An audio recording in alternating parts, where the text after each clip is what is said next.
Shalom, saints. I pray that the Most High has been strengthening you, blessing you, and preparing you for the war.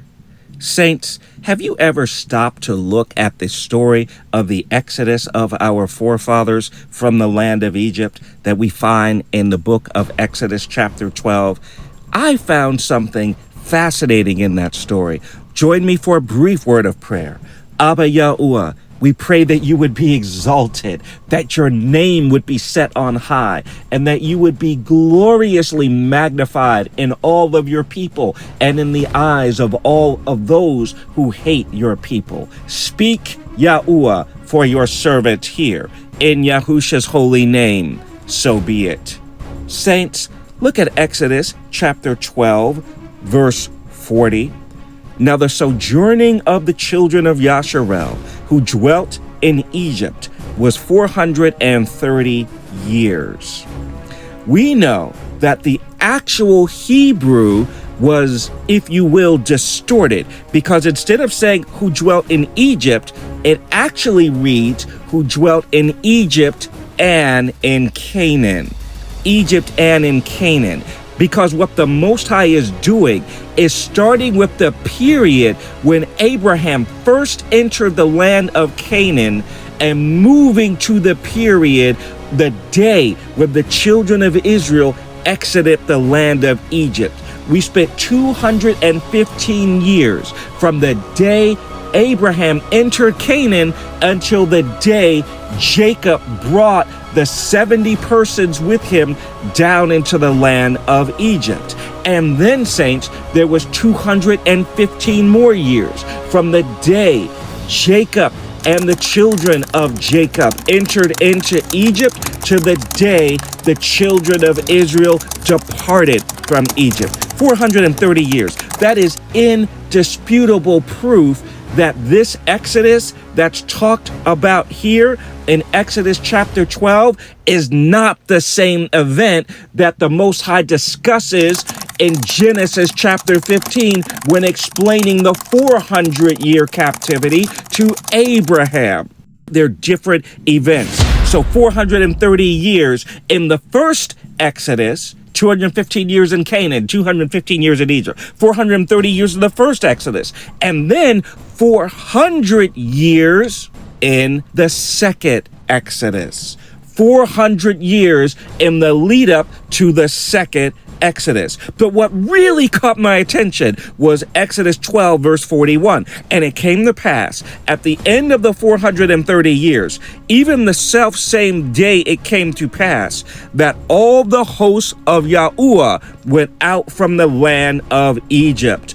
All the hosts of Yahuwah went out from the land of Egypt. All the who? The hosts of Yahuwah. The word that the King James translates as hosts is the word Sabah, and it means a mass, a conglomeration of people organized for war.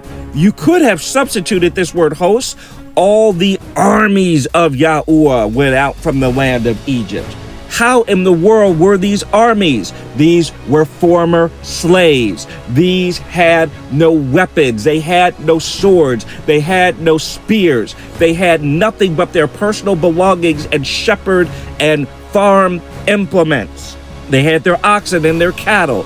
They had the gold and the silver from the land of Egypt, but they were not an army in the conventional sense. They did not have chariots of war like Pharaoh. They did not have trained battalions like Pharaoh. Yet Yahuwah calls them the armies of Yahuwah.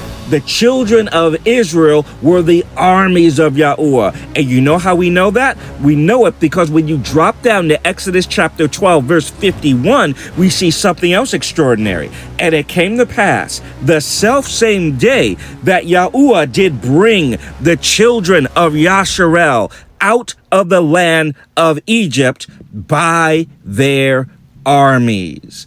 by their armies. These were people who not only were not classically trained as soldiers and warriors, but they were afraid of war. That's why in chapter 14, 2 chapters later, when Pharaoh pursues the children of Israel with his army, they were terrified because they were not an army in the human sense. They were not an army in the classical sense. But Yahuwah calleth those things which be not as though they were. And when he looked at the children of Israel, whom he delivered out of the land of Egypt and the iron furnace of bondage, Yahuwah saw them as a mighty army. Saints, when Abba Yahuwah delivers you out of oppression and bondage and affliction, he designates you as a soldier in the army of Yahuwah. Are you a soldier today, saints? Do you seek after the Most High? Do you fight Yahuwah's battles like King David fought?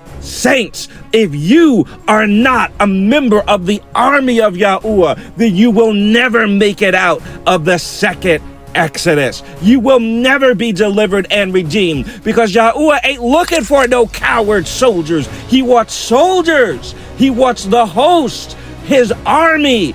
Those are the ones whom he raises up out of bondage and delivers through the second Exodus.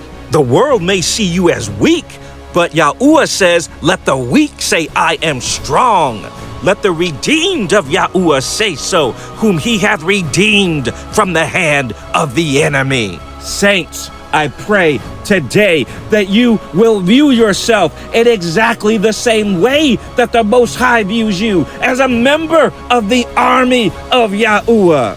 Saints, you're not supposed to be just buffeted about, battered and afflicted. You're not just supposed to be dealt with by the devil any way he wants to deal with you. Saints, you are a soldier of the army of Yahuwah, and it is your job to fight. It is your job to raise up. It is your job to pray up. It is your job to seek the Most High with all of your heart, soul, mind, and strength. It is your job to be a member of the army. You're to be a warrior. You're to be valiant in heart. Only be strong and very courageous, you army of Yahuwah. All praises to the Most High Yahuwah.